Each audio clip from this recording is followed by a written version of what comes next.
नमस्कार साथियों, मीमांसा ऑनलाइन अकेडमी पर आप सभी का फिर से स्वागत है। जी हाँ, हमारी जो सीरीज़ चल रही है हिंदी साहित्य का इतिहास, उसमें हम आदिकाल को पूरा कर चुके हैं। उसी तरह से ये हमारी भक्ति काल की सीरीज़ चल रही है जिसका भाग 2 आज आपके सामने है। तो चलिए बिना देरी किए शुरू करते हैं हमारा वीडियो। तुलसीकृत पार्वती मंगल में शिव पार्वती के विवाह का वर्णन है। इसका आधार ग्रंथ कुमार संभव है। तुलसीकृत जानकी मंगल का आधार वाल्मीकि रामायण है। इसमें राम सीता के विवाह का वर्णन है। रामलला नहचू में 20 सोहर छंद अवधी भाषा में रचित है। ध्यान रखिएगा, भाषाएं ध्यान रखनी है आपको। सूरदास कृत सूरसागर के नवम स्कंद में राम कथा का वर्णन मिलता है। आचार्य रामचंद्र शुक्ल ने राम काव्य परंपरा का प्रथम कवि रामानंद को माना है। देखिए, बहुत महत्वपूर्ण कथन है, सारे कथन महत्वपूर्ण हैं। नाभादास कृत भक्तमाल 1585 में लिखा गया। भक्तमाल की टीका प्रियादास ने 1712 में लिखी, जिसमें 200 भक्तों के चरित्र 316 छप्पयों में वर्णित है।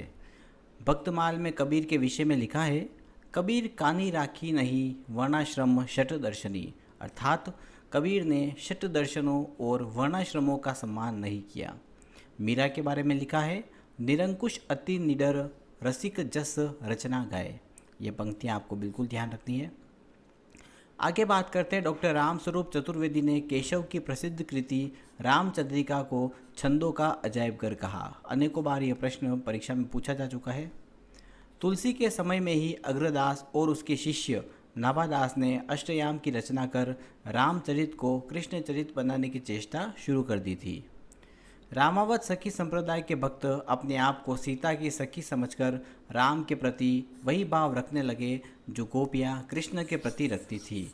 तो इस तरह से एक तो अष्टयाम की जो रचना है वह बहुत महत्वपूर्ण है। अष्टयाम की रचना अनेक बार पूछी हुई है।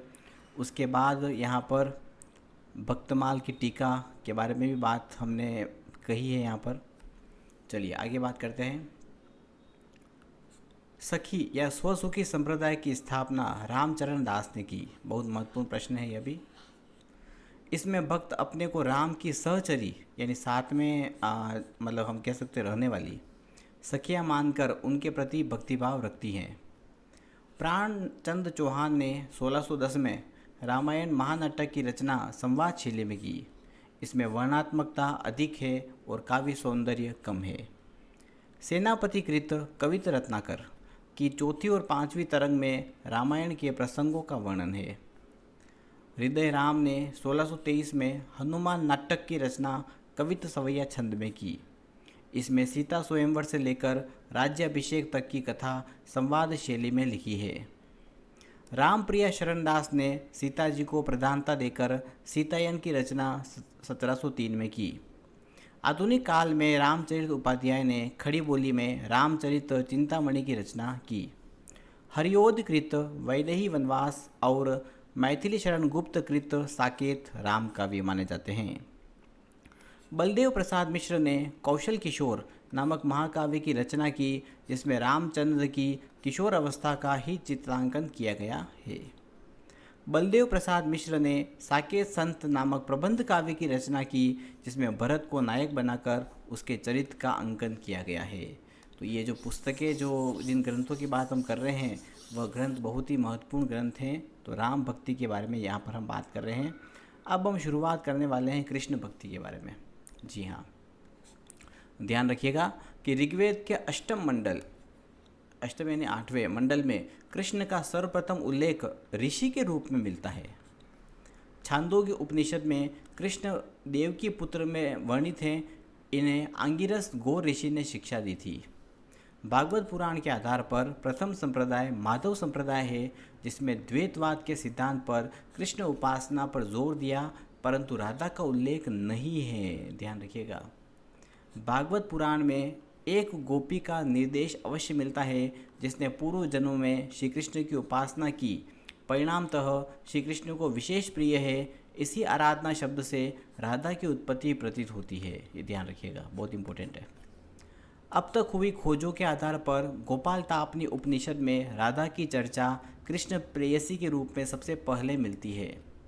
विष्णु स्वामी यानी रुद्र संप्रदाय के प्रवर्तक हैं और निम्बार्क संप्रदाय में राधा का निर्देश है। देखिए ध्यान रखिएगा, एक तो रुद्र संप्रदाय में और एक निम्बार्क संप्रदाय में, दोनों में ही राधा का निर्देश दिया गया है, यानी राधा उपलब्ध है।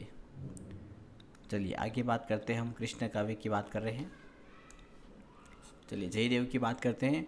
जयदेव ने राधा कृष्ण के विहार में गीत गोविंदम की रचना की, जो संस्कृत का अमर गीति काव्य है।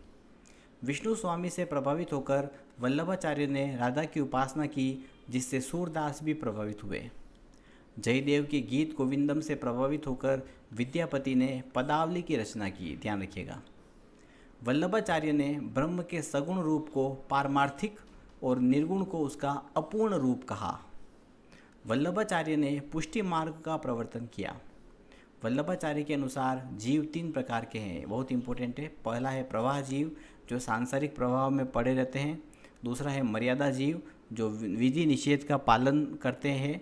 और तीसरा है पुष्टि जीव, जो भगवान का अनुग्रह प्राप्त करने वाले होते हैं और कृष्ण की नित्य लीला का अनुभव करते हैं, जैसे सूरदास, वल्लभाचार्य आदि। वल्लभाचार्य के ग्रंथ ध्यान रखिएगा, पूर्व मीमांसा भाष्य, अणुभाष्य, ब्रह्मसूत्र भाष्य, श्रीमद् भागवत की टीका। विठलनाथ जी ने अपने पिता वल्लभाचार्य जी के ग्रंथ की टीकाएं लिखी। इनके अतिरिक्त ग्रंथ हैं जो निम्न है: विद्वन मंडल, श्रृंगारिस मंडन, भक्ति निर्णय। 3 मौलिक ग्रंथ हैं और 3 टीकाएं हैं। 3 टीकाएं ये कौन सी हो गई? ये ही हो गई, मतलब पिताजी ने जो लिखा था पूर्व मीमांसा भाष्य, तो विठलनाथ जी ने इसके आगे लगा दिया टीका। तो पूर्व मीमांसा भाष्य टीका विठलनाथ जी, अणुभाष्य टीका विठलनाथ जी, ब्रह्मसूत्र टीका विठलनाथ जी। तो ये आप ध्यान रखिएगा, 3 तो टीका हैं और 3 इनके मौलिक ग्रंथ हैं, वो है विद्वन मंडल, श्रृंगार रस मंडन और भक्ति निर्णय। ये बहुत इंपॉर्टेंट ग्रंथ है ये। विठलनाथ जी को अष्टछाप का प्रवर्तक माना जाता है। अष्टछाप के वरिष्ठतम कवि सबसे बड़े कुंभन दास और सबसे छोटे नंददास हैं। वल्लभाचार्य जी के शिष्य और विठलनाथ जी के शिष्य, ये बहुत बार परीक्षाओं में पूछा जाता है।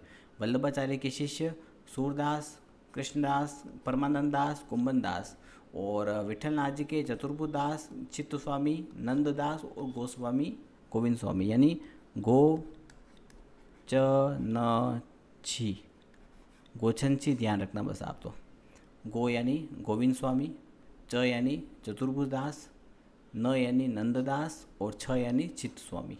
तो गोछंची आ जाए तो विठलनाथ है, बाकी बच गए वो वल्लभाचार्य के शिष्य है। अष्टछाप के सभी कवि संगीतज्ञ थे। इसमें सबसे गोविंद स्वामी सर्वश्रेष्ठ थे। कहते हैं कि तानसेन भी इन्हें सुनने आता था। जी हाँ, ध्यान रखिएगा, सभी संगीतज्ञ थे, पर जो सबसे मुख्य थे वो थे गोविंद स्वामी, मतलब तानसेन स्वयं इन्हें सुनने के लिए आता था। आगे बात करते हैं। सूरदास के बारे में भक्तमाल और 84 वैष्णवन की वार्ता से जानकारी मिलती है। आईन अकबरी और मुंशियात अबुल फजल में सूरदास का उल्लेख है। फारसी ग्रंथों की बात करें तो ये ध्यान रखना आप। सूर सागर की रचना श्रीमद् भागवत के आधार पर की गई है, जिसमें 12 स्कंद हैं। प्रथम स्कंद में विनय पद हैं। द्वितीय स्कंद के बाद अष्टम स्कंद तक विष्णु के अवतारों तथा अन्य पौराणिक कथाओं का निरूपण है। नवम स्कंद में रामावतार की कथा है। यह कथा रामायण से प्रभावित है। इसमें रामचरितमानस का प्रभाव नहीं है। जी हाँ। सूर सागर में दशम स्कंद का प्राधान्य है। सबसे बड़ा स्कंद है 10वां। इसके पूर्वार्ध में 3494 पद है। उत्तरार्ध में 138 पद है। पूर्वार्ध में श्री कृष्ण का बाल जीवन विस्तार से वर्णित है। उत्तरार्ध में द्वारिका गमन से लेकर अंत तक श्री कृष्ण की जीवनी वर्णित है। ये ध्यान रखिएगा। हजारी प्रसाद द्विवेदी ने सूरसागर को स्त्री चरित्र का विशाल महासागर कहा। बहुत इंपॉर्टेंट कथन है। सूरदास की साहित्य लहरी नायिका भेद से संबंधित है। बहुत इंपॉर्टेंट है। सूर सारावली में सूरसागर की विशेष सूची कहा जाता है। सूरदास के बाद वात्सल्य का विशेष वर्णन परमानंद दास ने किया। नंददास का रस मंजरी नायिका भेद पर आधारित ग्रंथ है। सर्वाधिक काव्यशास्त्रीय कवि नंददास को ही कहते हैं। रास पंचाध्यायी, जो कि नंददास का ग्रंथ है, के लिए नंददास को जड़िया कवि की उपाधि मिली। कौन सा ग्रंथ है इनका, ये ध्यान रखिएगा। इस ग्रंथ का नाम रास पंचाध्यायी के लिए मिली थी इनको।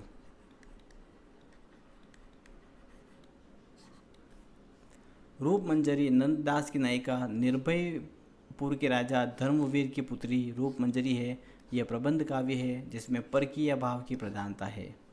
वियोगी हरि ने नंददास की रास पंचाध्यायी को हिंदी का गीत गोविंद कहा है।